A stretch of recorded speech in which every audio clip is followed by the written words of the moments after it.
हाँ, तो नमस्कार जी। कैसे हैं आप लोग? उम्मीद करता हूँ बहुत अच्छे होंगे। और आज हम लोग कहानी पढ़ने वाले हैं। उसने कहा था जो 12th हिंदी का दूसरा नंबर चैप्टर है। और इसके पहले मैंने लेखक परिचय आपको बता दिया है। अगर आपने नहीं देखा तो उस वीडियो का लिंक इस वीडियो के नीचे डिस्क्रिप्शन में है, आप ज़रूर देख लेना जी। और ये वीडियो रिकॉर्डेड है क्योंकि मुझे पता है कि बिहार के लगभग बहुत सारे बच्चे इस वीडियो को देखेंगे। और ये जो कहानी ऐसा है कि जब आप बुक में पढ़ते हैं तो आपको ज़्यादा समझ में नहीं आता है, पर मैं एक स्टोरी के माध्यम से आपको समझाऊंगा। और यकीनन आप भरोसा कीजिए कि आपको पूरा कहानी समझ में आएगा और कोई भी क्वेश्चन गलत नहीं होगा। तो प्यारे बच्चों, उसने कहा था इस चैप्टर का नाम है। इसके जो लेखक हैं वो चंद्रधर शर्मा गुलेरी हैं। कैसे याद रखना है तो आपके धर को देखकर किसी ने कहा था कि आपका धर यानी शरीर जो है वो चांद के समान है। इसलिए याद रखेंगे, उसने कहा था मतलब क्या कहा था कि तुम्हारा जो धर है वो चांद के समान है, मतलब चंद्रधर गुलेरी शर्मा। याद हो गया? उसने कहा था कि लेखक कौन है? चंद्रधर गुलेरी शर्मा या चंद्रधर शर्मा गुलेरी, कोई दिक्कत नहीं है। आइए, तो कहते हैं कि ये हमारे लेखक हैं चंद्रधर शर्मा गुलेरी। और इनका जन्म 7 जुलाई 1883 में और मृत्यु 12 सितंबर 1922 में हुआ था। ज़्यादा हम नहीं बताएं क्योंकि हमने वो पहले वाली वीडियो में सब कुछ बताया है। तो अब हम कहानी स्टार्ट करते हैं। ये कहानी क्या है, एक फिल्मी अंदाज में है। और मुझे लगता है इस कहानी को सुनने के बाद आप खुद को रोक नहीं पाएंगे और हो सकता है कि आप रो भी जाएं। ऐसा हाल है जी। ठीक है, एक प्रेम कहानी है, एक लव स्टोरी टाइप का है। लेकिन इसमें बहुत चीज मिक्स है। जैसे कि एक व्यक्ति अपने काम के प्रति कितना ज्यादा वो रहता है, कह सकते हैं कि सजग रहता है। तो चलिए मैं स्टार्ट करते हैं। हाँ, एक लड़का है जिसका नाम अभी मैं आपको नहीं बताऊंगा। एक लड़का है जो घूमने के लिए अपने मामा जी के घर जाता है। और इनके मामा जी का घर अगर आपसे पूछा जाए तो कहना अमृतसर में है। और एक लड़की है जो ये भी अपने मामा जी के यहाँ जाती है। कई बार ये लोग एक दूसरे को बाजार में मिलते हैं। कभी दूध वाले के दुकान में, कभी सब्जी वाले के दुकान में, कभी दही वाले के दुकान में। और उसके बाद एक दिन एक घोड़ा, जो कि आप कह सकते हो कि वो पागल हो जाता है, मतलब जहां तहां दौड़ने लगता है। तो वो घोड़ा दौड़ रहा था। और दौड़ने में ये जो लड़की है ना, इस लड़की को वो घोड़ा चोट पहुंचा देता।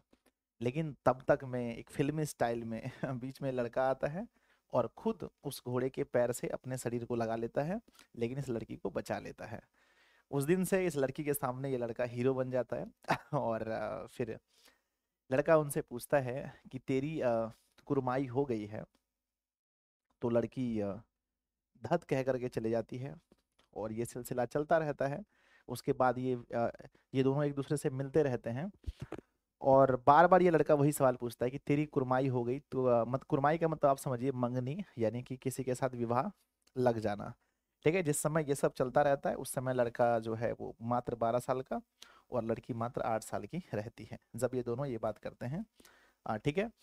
दोनों सिख परिवार से हैं। ठीक है ना, अमृतसर है तो आप समझ गए होंगे कि पंजाब की बात हो रही है, मतलब सिख परिवार से हैं। अब इसके बाद क्या होता है कि एक दिन लड़की हंस के बोलती है, हाँ मेरी कुर्माई हो गई।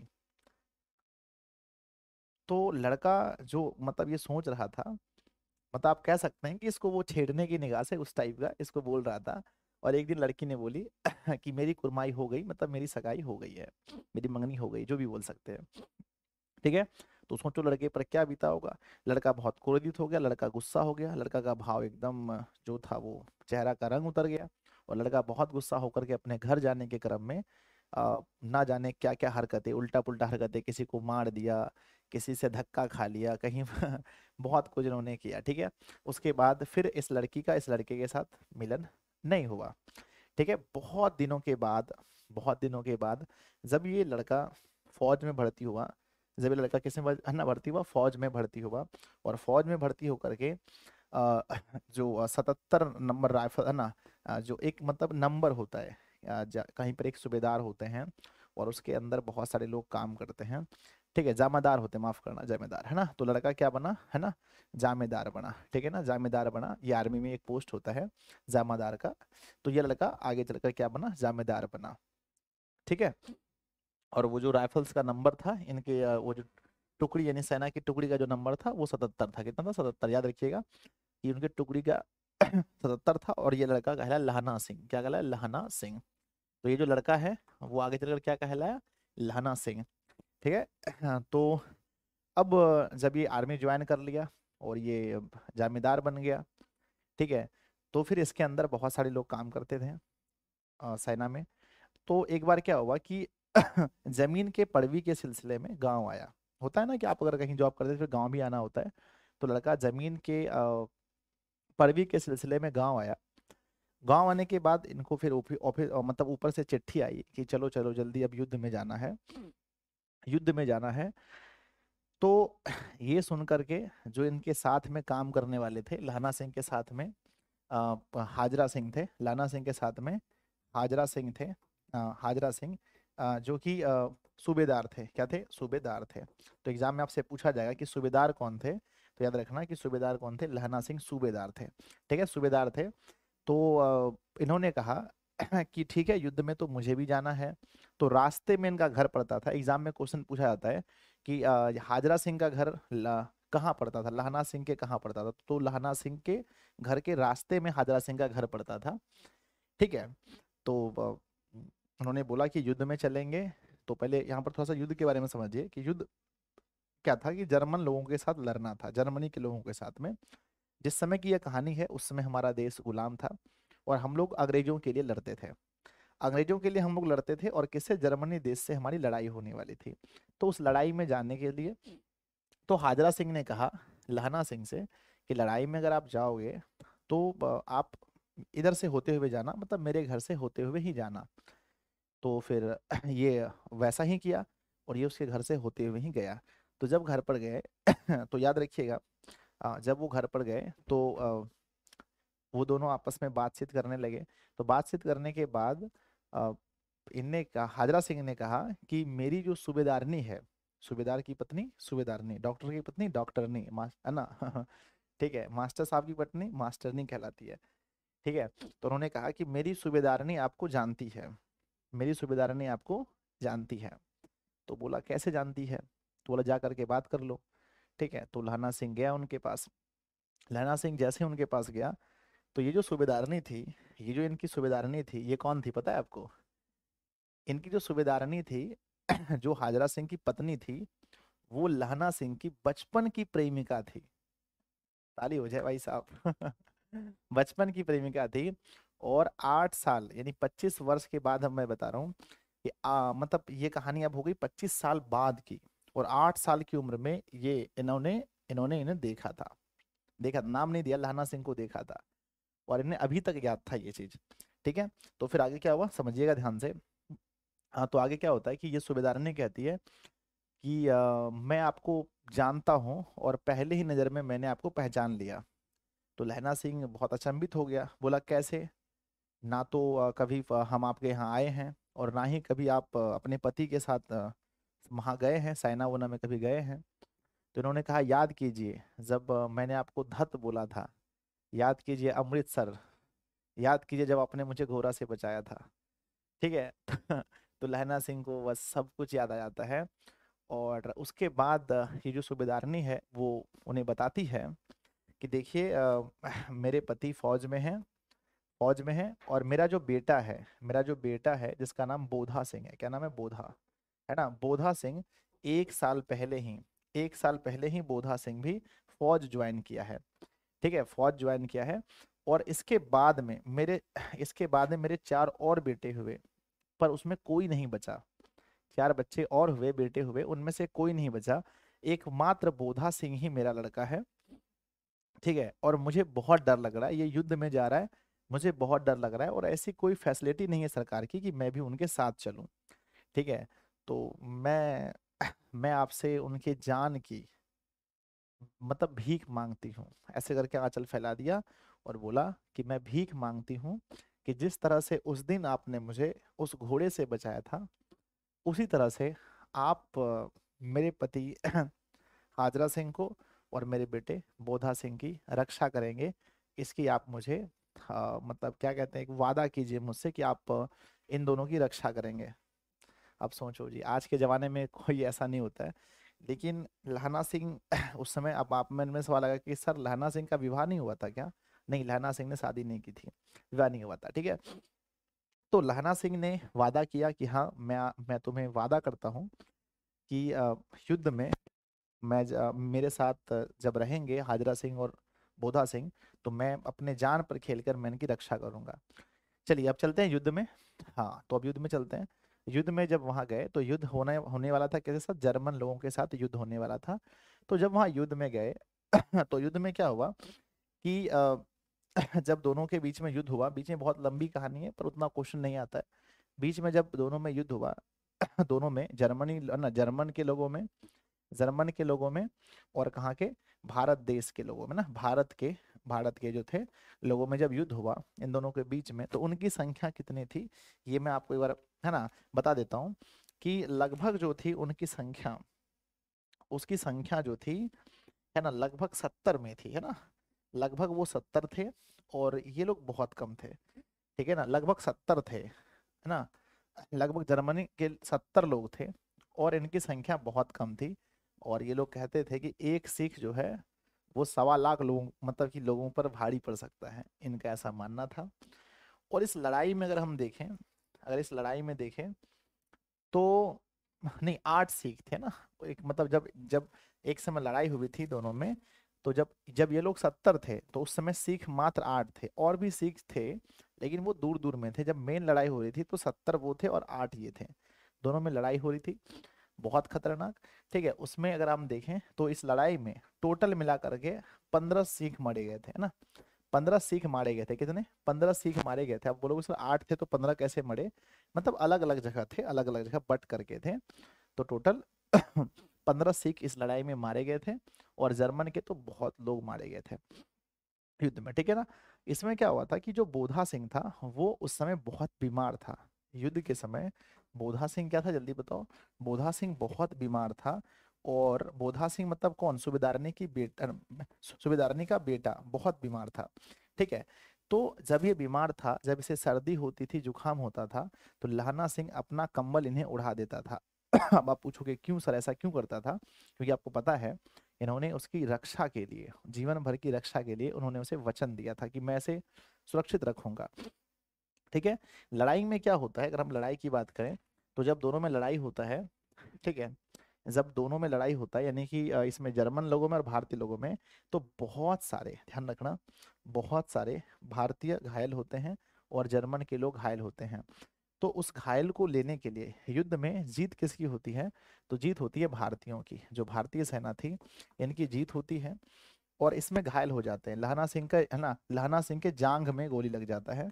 लहना सिंह के जांघ में एक गोली लग जाता है और हाजरा सिंह के भी बाह में गोली लग जाता है। ठीक है, लगने के बाद 2 गाड़ी आती है इन लोगों को लेने के लिए, इन्हीं की सरकार भेजते हैं 2 गाड़ी, कि युद्ध में जितने भी लोग घायल हुए हैं या मारे गए हैं उसको लेने के लिए 2 गाड़ी भेजी जाती है। ठीक है ना। 2 गाड़ी भेजी जाती है लेने के लिए, तो उसमें से एक गाड़ी में सभी घायल लोगों को बैठाया जाता है और एक गाड़ी में जो मर गए हैं उसे लिया जाता है। ठीक है ना। तो अब क्या है कि इसमें देखना ध्यान से कि लहना सिंह भी घायल हैं। लहना सिंह भी क्या है, घायल हैं। लहना सिंह भी घायल है, लेकिन गाड़ी में जगह नहीं होने की वजह से, ज्यादा जगह नहीं होने की वजह से लहना सिंह जो है, लहना सिंह जो है वो किसे, लहना सिंह जो है सबसे पहले किसको ना, अस्पताल किसे भेजते हैं? अस्पताल भेजते हैं हाजरा सिंह को। किसको? हाजरा सिंह को भेजते हैं, जो उसकी सूबेदारनी के पति थे। और दूसरा किसको भेजते हैं? दूसरा भेजते हैं बोधा सिंह को, जो उसका बेटा था, जो कि बहुत ज्यादा बुखार से पीड़ित था, बहुत ज्यादा बुखार से पीड़ित था। और ये तो घायल थे, इसको तो बाह में गोली लगी थी। तो लहना सिंह पहले इन लोगों को भेजते हैं। तो हाजरा सिंह कहते हैं लहना तू भी चल साथ में, कि तू भी मेरे साथ में चल। तो कहता नहीं नहीं नहीं आप लोग पहले जाओ, हम दूसरा ना, और फिर मेरे लिए गाड़ी भेज देना। आप लोग पहले जाओ और फिर मेरे लिए गाड़ी भेज देना, ठीक है। तो वो नहीं जाता है हाजरा सिंह, क्योंकि जब दोस्ती होती है तो फिर आप समझते हैं ना कितनी अच्छी होती है। तो हाजरा सिंह जाना नहीं चाहता है, ठीक है। हाजरा सिंह जाना नहीं चाहता है। तो लहना सिंह उसे अपने मतलब बेटा बोधा, बोधा सिंह का और सूबेदारनी का सौगंध देता है कि तुम्हें सौगंध है अपने बेटे और अपनी सूबेदारनी की कि तुम जाओ, ठीक है, अस्पताल जाओ यहाँ से, और वहां जाकर के जल्दी से मेरे लिए गाड़ी वापस भेजो, फिर मैं जाऊंगा। जबकि हाजरा सिंह को पता था कि लहना सिंह नहीं बचने वाला है, क्योंकि लहना सिंह को गोली लग गई थी। ठीक है, लहना सिंह का बहुत खून बह रहा था।